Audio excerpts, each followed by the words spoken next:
Quaid Azam rail کے سفر کے دوران اپنے لیے 2 بلیٹ رکھتے تھے۔ جب کسی نے ان سے وضاحت پوچھی تو جواب میں اس نے یہ واقعہ پیش کیا، پہلے میں صرف 1 بلیٹ بچاتا تھا۔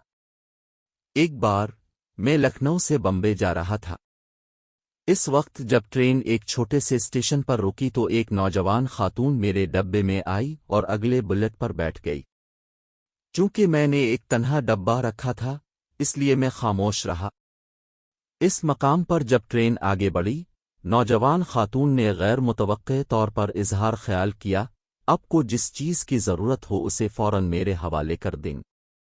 اسے فوراً میرے حوالے کر دو، اگر نہیں تو میں زنجیر کھینچ کر لوگوں کو مشورہ دوں گا کہ اس فرد کو مجھے مجبور کرنے کی ضرورت ہے۔ میں نے کاغذات سے سر نہیں اٹھایا۔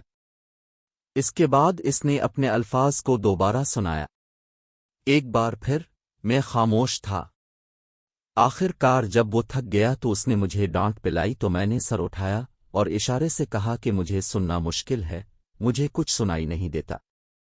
آپ کو جو کچھ بھی کہنا ہے اسے کاغذ پر ریکارڈ کرے۔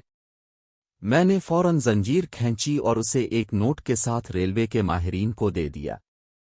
اس دن کے بعد میں عام طور پر 2 کمپارٹمنٹ رکھتا ہوں۔